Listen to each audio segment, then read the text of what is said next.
या देशामध्ये एक चहावाला सुद्धा पंतप्रधान केलं, एवढा त्यांच्या संविधानामुळे चमत्कार झाला.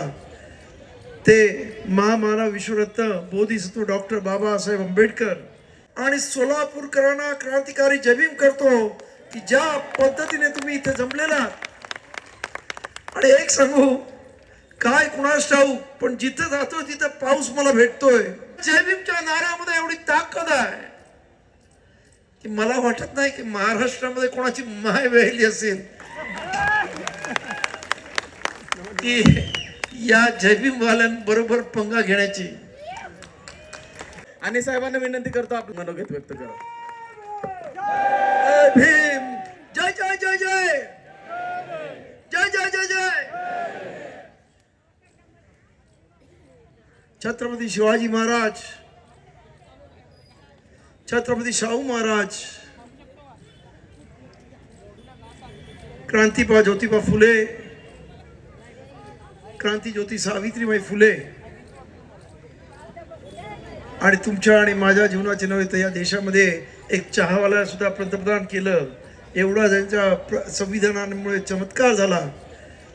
ते महामानव विश्वरत्न बोधिसत्व डॉक्टर बाबासाहेब आंबेडकर या तसंच लोकशाहीर अण्णाभाऊ साठे या सर्वांना त्रिवार वंदन करून आज या इथे माझ्याबरोबर आलेले आमच्या रिपब्लिक महाराष्ट्र प्रदेशचे अध्यक्ष डॉक्टर सूर्यवंशीजी, त्याचबरोबर मंचावरती चर्मकार समाजाचे नेते संजयजी खामकर, बाबूरावजी माने, सध्या युती सरकारमध्ये असून सुद्धा अत्यंत त्वेषाने हा लढा लढवत आहेत ते राजकुमारजी बडोले. त्याचबरोबर या इथं मातंग समाजाचं एक नवं नेतृत्व उभरून येत आहे, त्या रुक्मिणीताई लोंढे. आणि खरंच मी सर्वांचे आभार मानतो आणि सोलापूरकरांना क्रांतिकारी जयभीम करतो की ज्या पद्धतीने तुम्ही इथे जमलेला. आणि एक सांगू काय कुणास ठाऊक, पण जिथे जातो तिथे पाऊस मला भेटतोय. यांना माहिती आहे बाबूराव मानेना 2 दिवसापूर्वी आम्ही पिंपरी सोडला होतो, धो धो पावसामध्ये दोघंही भिजलो. तर पण चांगलं आहे, आज निसर्ग सुद्धा तुम्हाला साथ द्यायला तयार आहे. सोलापूरचा दुष्काळ पळवायला निसर्ग सुद्धा तुमच्या बरोबर आहे की तुमची मागणी रास्त आहे. आणि त्यामुळं हा निसर्ग सुद्धा, हा पाऊस सुद्धा तुम्हाला साथ देतोय. खरं म्हणजे आज हे जे आंदोलन आहे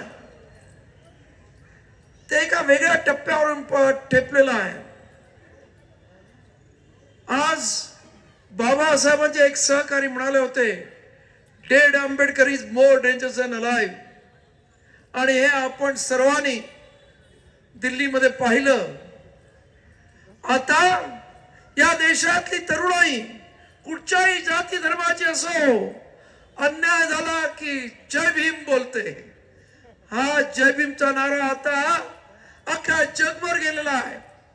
आता राजकुमार पडून सांगितलं, न्यूयॉर्क मध्ये, त्याचबरोबर जर्मनीमध्ये, ब्रिटनमध्ये अनेक ठिकाणी या विद्यार्थ्यांवरती लाठीचार्ज झाला. त्यामुळे मोर्चे निघाले आणि त्या सर्व जगभर फक्त जय भीमचा नारा आज गुंजत होता. त्यामुळे जय भीमच्या नाऱ्यामध्ये एवढी ताकद आहे की मला वाटत नाही की महाराष्ट्रामध्ये कोणाची माय वेळली असेल की या जयभीम वाल्यांबरोबर पंगा घेण्याची. त्यामुळं मला पूर्ण खात्री आहे की आज तुम्ही एवढ्या मोठ्या संख्येने आलेला आहात. खरं म्हणजे मग असे एक जण म्हणाले की आमचे मुख्यमंत्री विधानसभेमध्ये म्हणाले की सुप्रीम कोर्टाचा जजमेंट आहे, मी लागू करू की नको. अरे जरा तुम्ही पण वकील आहात असं समजता आहात की नाही खरं माहित नाही मला, पण बोललं जातं तर एकदा ती जजमेंट नीट वाचून तर पहा. जजमेंट मध्ये कुठेही म्हटलं नाही की हे उपवर्गीकरण लागूच केलं पाहिजे. आणि तसं असतं तर मग तुमच्या युपी मध्ये लागू करून बघा ना, कारण तिथे जवळपास 30% SC समाज आहे आणि तिथे हे उपवर्गीकरण लागू केलं तर तुमची काय खट्टी होईल हे लक्षात सुद्धा येणार नाही. आणि म्हणून उगाच महाराष्ट्रातल्या जनतेला फसवण्याचा प्रयत्न करू नका. तिथे स्पष्ट त्या जजमेंट मध्ये लिहिलेलं आहे की पहिल्यांदा इम्पेरिकल डाटा हवा, म्हणजे अचूक माहिती असल्याशिवाय तुम्ही हे अशा पद्धतीचा निर्णय घेऊ शकत नाही.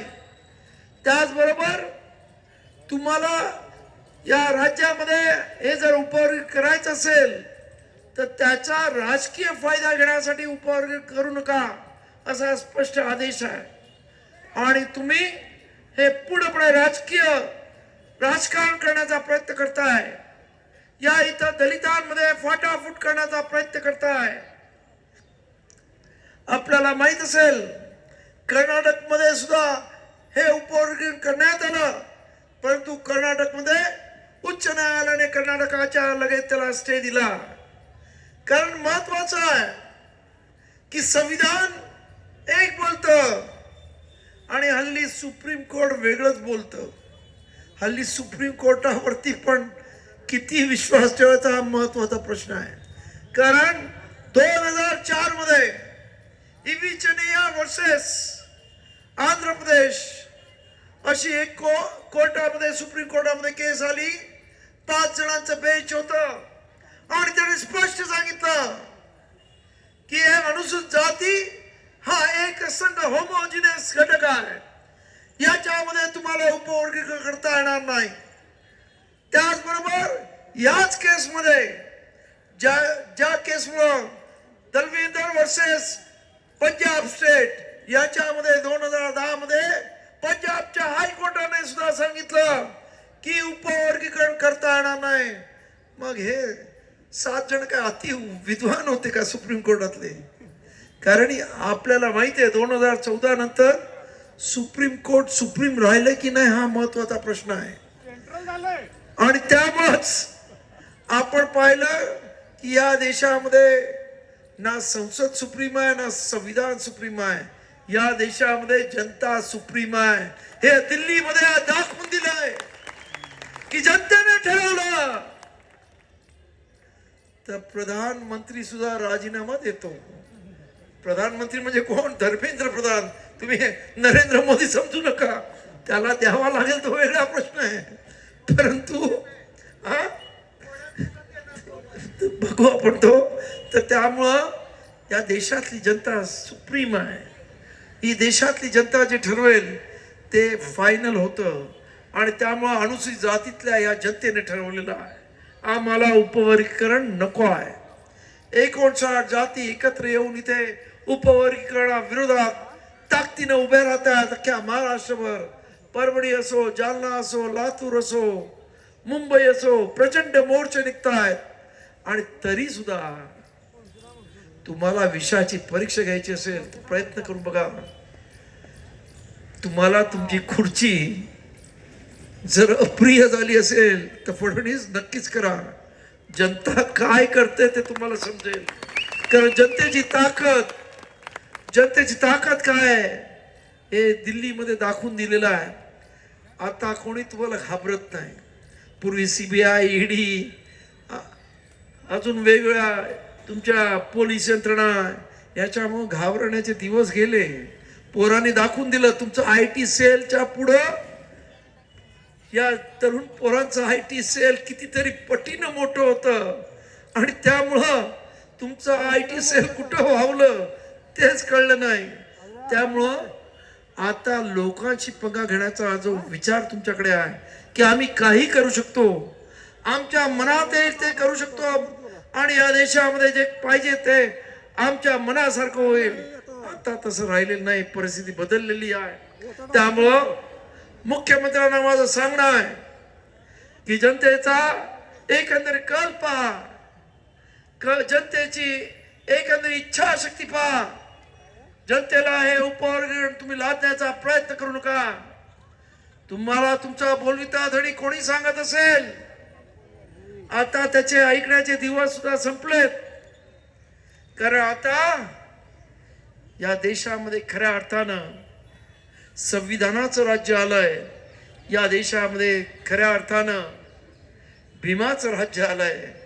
अप्रत्यक्ष पद्धतीनं आता या देशामध्ये भीमाची लोक आता म्हणजे फक्त एका जाती धर्माची राहिली नाहीत, तर सर्व जाती धर्माची जिथे जिथे अन्याय तिथे तिथे भीमाची लेकरं, मग ती सर्व जाती धर्मातली कुठली असतील ती सर्व आता एकत्र यायला लागलेली आहेत. आणि हा मोठा वैचारिक विजय आहे. आज ही मंडळी प्रयत्न करतायत की या मनुवादाचे विचार परत या देशावर थोपवण्याचे, परंतु आता हा विज्ञानवादी जगापुढे हे जुनं पुराणं त्यांचं कर्मधरित्री असणारं विज्ञान आता टिकणार नाही आहे. आता लोक नव्या नव्या संशोधनाचं आणि नव्या नव्या विचारांचे पाठीराखे झालेले आहेत. त्या देशामध्ये सुद्धा अत्यंत मोठ्या संख्येने हे विज्ञानाची कास जाणारी लोक आणि तरुण पिढी झालेली आहे. त्यामुळं तुम्ही किती प्रयत्न केला की बाबासाहेबांनी फिरवलेलं हे चक्र, जे या देशामध्ये पहिल्यांदा लोकशाहीचं चक्र फिरवलं, ते उलट फिरवण्याचा प्रयत्न केला. परत एकदा परिवर्तनाचं चक्र फिरवण्याचा उलटा तुम्ही प्रयत्न करत असाल तर तुम्ही यशस्वी होऊ शकणार नाहीत, हे लक्षात घ्या. या इथं आज संपूर्ण 59 जाती ज्या पद्धतीने एकत्र आलेल्या आहेत त्याबद्दल खरं म्हणजे मी आपल्या सर्वांना धन्यवाद देतो. अनेक विषयावरती बोलण्यासारखं आहे, परंतु पावसाचा काही भरोसा नाही. आपण पण 5 तास माझ्या बरोबर या संपूर्ण मोर्चामध्ये इथे आलेला आहात. खरंच तुमच्या याच ताकदीला खरं म्हणजे लोक घाबरतात. आंबेडकर समाजाची ताकद ही एकदा त्याने ठरवलं की केल्याशिवाय तो मागे हटत नाही. तुम्हाला सांगतो ही ताकद अत्यंत म्हणजे आंबेडकर समाजाचा आज महाराष्ट्र अख्ख्या देशामध्ये एक दहशत आहे. आणि हे दहशतीचं तुम्हाला सांगतो की इंदू मिलच्या मी 12.5 एकर मुंबईत ती जागा घेतली. आज तिची किंमत 10,000 कोटीच्या वरती आहे. बाबासाहेब स्मारक अत्यंत मोठ्या पद्धतीने होत आहे. अजून एखाद्या वर्षामध्ये होईल अशी माझी अपेक्षा आहे, कारण सरकार हळूहळू ते करत आहे. ठीक आहे, बाबासाहेबांच्या स्मारकाच्या नावाने 7-12 झालेला आहे. आणि ते जेव्हा मी घेतलं, तुमच्यासारखेच आंबेडकर भीमसैनिक माझ्याबरोबर होते आणि आम्ही तिथं मुंबई पोलीस होते, SRP होती, रॅपिड ऍक्शन फोर्स AK-47 घेऊन होते. पण आम्ही घुसायचं ठरवलं आणि आम्ही घुसलो. आणि मग मुंबईच्या आमच्यावरती केसेस केल्या हिंदू मिलवाल्यांनी. तिकडे असणाऱ्या हायकोर्टाच्या जजने, दाऊद नावाचा जज होता हायकोर्टाचा, त्याने म्हटलं आज त्याने सरकारची हिंदू मिल घेतली, उद्या ते सचिवालय घेतील. मुंबई पोलीस काय करतात? तेव्हा मुंबई पोलीस कमिशनरने काय उत्तर दिलं माहिती का?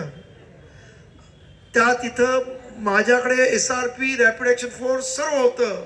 मी आदेश दिला असता तर 50-100 त्यांचे मेले असते. पण त्या चैत्यभूमीच्या परिसरामधला एकही पोलीस मला जिवंत सापडला नसता. ये डर कैसी लगती है?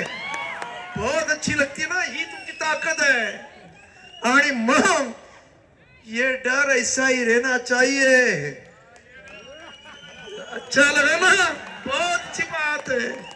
आणि त्यामुळंच मला पूर्ण खात्री आहे की आपण सर्व एकत्र राहिलो तर आपल्याला कोणी इथं हे उपवर्गीकरण करू शकणार नाही. फक्त आपण एकत्र राहा, सर्व जाती जमाती सर्व एकत्र पद्धतीने कामा लागा. आपण आपली ही ताकद एक दिलानं एक विचारानं अशीच पुढे नेऊ, एवढीच आपल्या सर्वांना विनंती करतो. आणि आपल्या सर्वांनी इथं येऊन या मोर्चाला प्रचंड अशी ताकद दिली आणि आम्हाला एक ऊर्जा दिली सर्वांना, त्याबद्दल आपल्या सर्वांना क्रांतिकारी जय भीम करतो. आणि मी माझ्या वाणीला विराम देतो. आपल्या प्रति मंगलमय कामना करतो. जय भीम. धन्यवाद साहेब.